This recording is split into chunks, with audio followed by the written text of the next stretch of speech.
Paris, 1943. The City of Light had been extinguished. Nazi flags hung from the Eiffel Tower.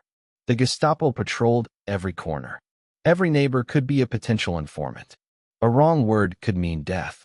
And somewhere in this city, a young woman sat at a clandestine radio transmitter, sending coded messages that could change the course of the war.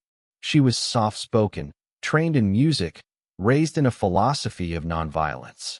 By every measure, she was the last person you would expect to be a spy. Her name was Noor Inayat Khan. And when the Gestapo finally captured her, through beatings, months of isolation, relentless interrogation, she did not give a single name. Her last words on the morning of her execution were, Liberté. This is her story. To understand Noor Inayat Khan, you have to go back generations. Noor was born on January 1st, 1914, in Moscow. But her roots ran deep into Indian royalty. Noor was the great-great-granddaughter of Tipu Sultan, the legendary 18th-century ruler of Mysore.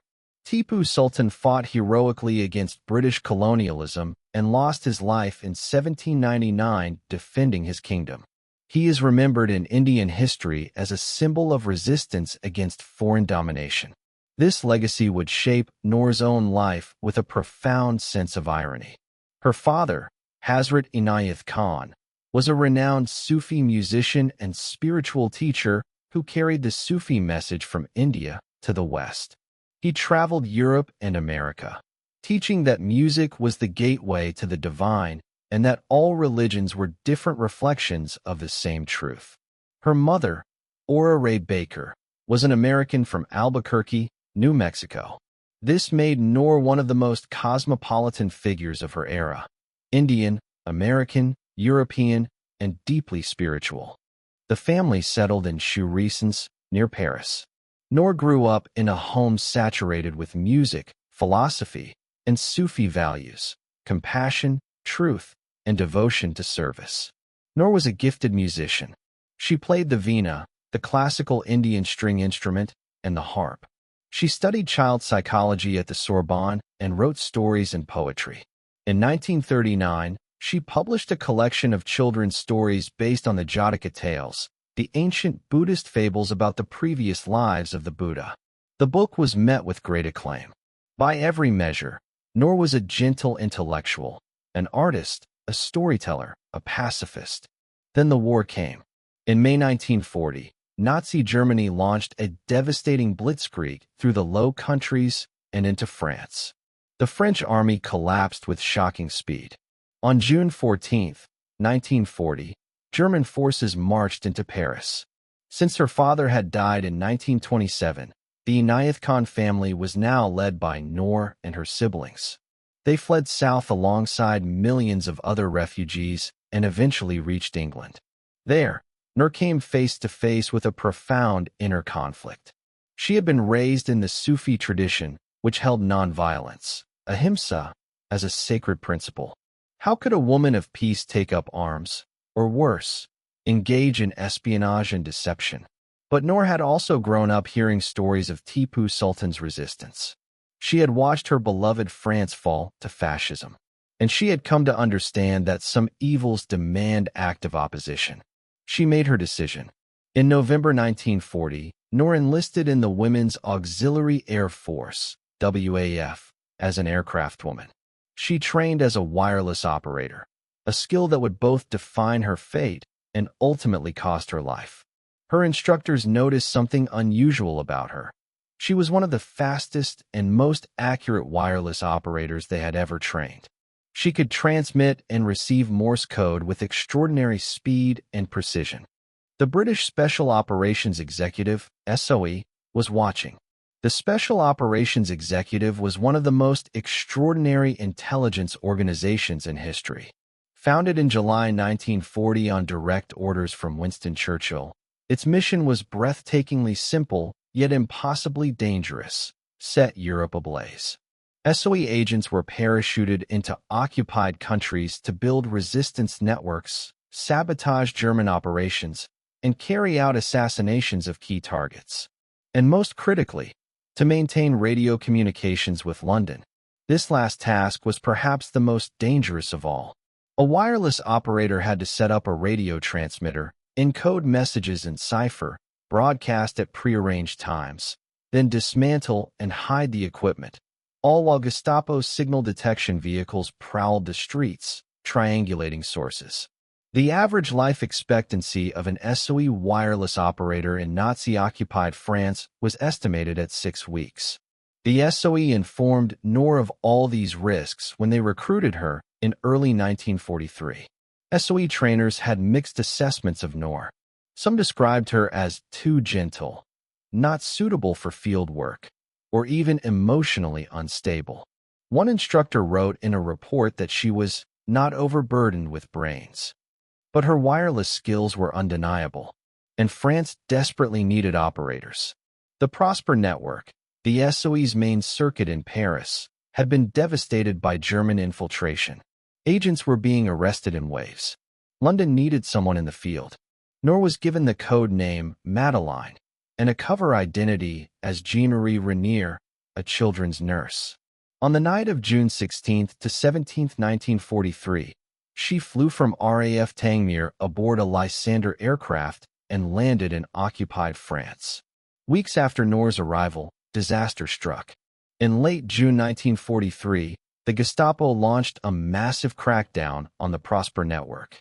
Dozens of SOE agents were arrested across France. The circuit collapsed almost overnight.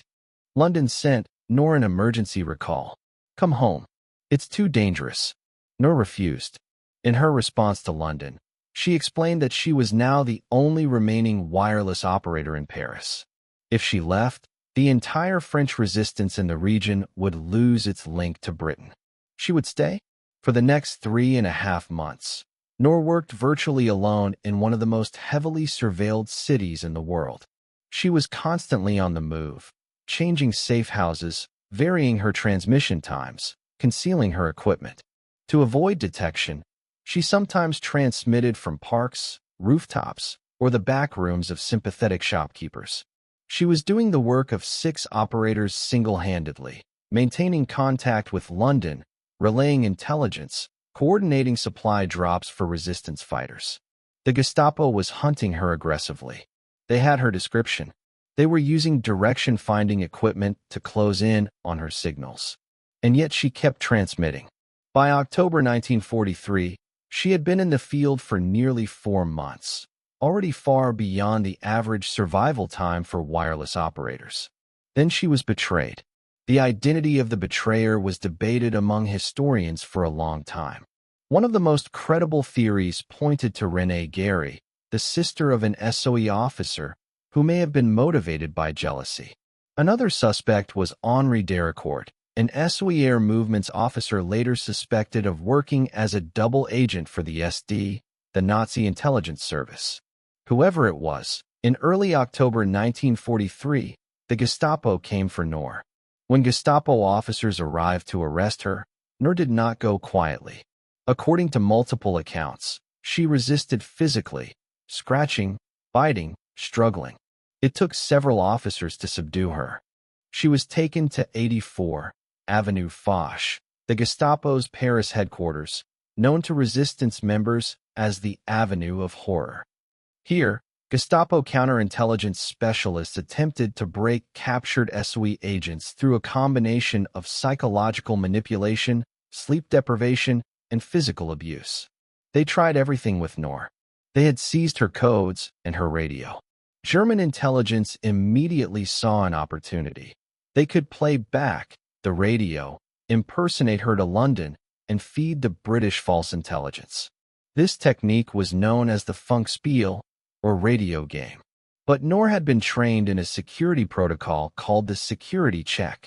Deliberate errors were inserted into transmissions to signal to London that the operator was under threat and to alert them accordingly. Omitting these errors under duress indicated that something had gone wrong. The Germans were unaware of the security checks. And London, in what historians consider one of the SOE's most tragic failures, failed to notice their absence and continued to treat the transmissions as genuine. Throughout this time, Noor endured her interrogation with remarkable resilience. She refused to give the Gestapo any names, addresses, or information about the networks she had served. She attempted to escape twice. In her first attempt, she loosened the bars on her window and planned to escape across the rooftops together with other prisoners. The plan was discovered before it could be executed. In her second attempt, she managed to get out of her cell. The details remain unclear, but was recaptured. After the second escape attempt, she was classified as highly dangerous and placed in chains. Fellow prisoners who witnessed her situation reported that the conditions she endured were among the harshest applied to any SOE captive. Still, she said nothing. After weeks in Paris, she was transferred to Germany, first to Pforzheim prison, where she was held in solitary confinement for 10 months, classified as Nacht und Nebel, night and fog. This special Nazi designation meant she was to disappear without trace, her fate unknown even to her family. At Pforzheim, Noor was kept in chains, in near total isolation, in a cell of roughly 2 square meters. Guards reported that she refused to speak to them except to demand better treatment. On the walls of her cell, she scratched her name and accounts of what was being done to her with whatever sharp object she could find. She endured this for 10 months. On September 11, 1944, Noor Inayat Khan was transferred from Pforzheim to Dachau Concentration Camp, one of the most notorious Nazi extermination facilities, located near Munich. 3 other SOE agents arrived with her: Yolanda Beekman, Madeleine Damerment, and Elaine Pluman. All women, all captured in France, all having endured months of interrogation. The 4 women were taken to a courtyard in the early hours of September 13, 1944. What happened next was documented in post-war testimony from a Dachau guard named Friedrich Wilhelm and corroborated by other evidence gathered during the war crimes trials. Each woman was forced to kneel. Each was shot in the back of the head. Noor Inayat Khan was 30 years old. According to an account reported by a guard present and later cited in multiple historical sources, before she was killed, Noor was subjected to one final beating. And her last word was, Liberté. The bodies were cremated. No grave exists. The world did not learn Noor's story immediately. After the war, SOE records were classified. Her family received no official word of her fate for years. Vera Atkins, the SOE intelligence officer who had overseen many female agents, recounted that it was she who pieced together what had happened, traveling through post-war Germany to interview guards and survivors. Her findings confirmed Noor's death and the manner in which she died. In 1949, Noor Inayat Khan was posthumously awarded the George Cross, the highest civilian decoration in the United Kingdom, given for acts of the greatest heroism in circumstances of extreme danger. She also received the Croix de Guerre from France. In 2012, a bronze statue of Noor was unveiled at Gordon Square Gardens in London, the first memorial statue in Britain dedicated to a person of Asian or African descent. The inscription reads, Madeleine. In 2020, the Bank of England considered her for a place on British banknotes. She is honored in France, in India, and increasingly around the world. But perhaps the most poignant recognition came not from governments, but from the story itself. A woman raised in nonviolence who chose resistance, a princess who became a spy, a musician who tapped out messages in Morse code through the dark streets of occupied Paris, who was captured and tortured and never broke, who died in a concentration camp at the age of 30, whispering a single word, Liberté. Noor Inayat Khan represents something that history rarely captures cleanly: the idea of defining courage, not as the absence of fear or even the absence of doubt, but as the decision to act despite both. She had every reason not to fight. She was not British. She had been raised to reject violence. She had already fled one country and survived unimaginable loss. She could have gone home. She chose to stay. If this story moved you, share it. Because Noor Inayat Khan spent her final years in silence and chains, her name erased by the Nazis, and the least we can do is speak it aloud. Her name was Noor Inayat Khan, and she was free.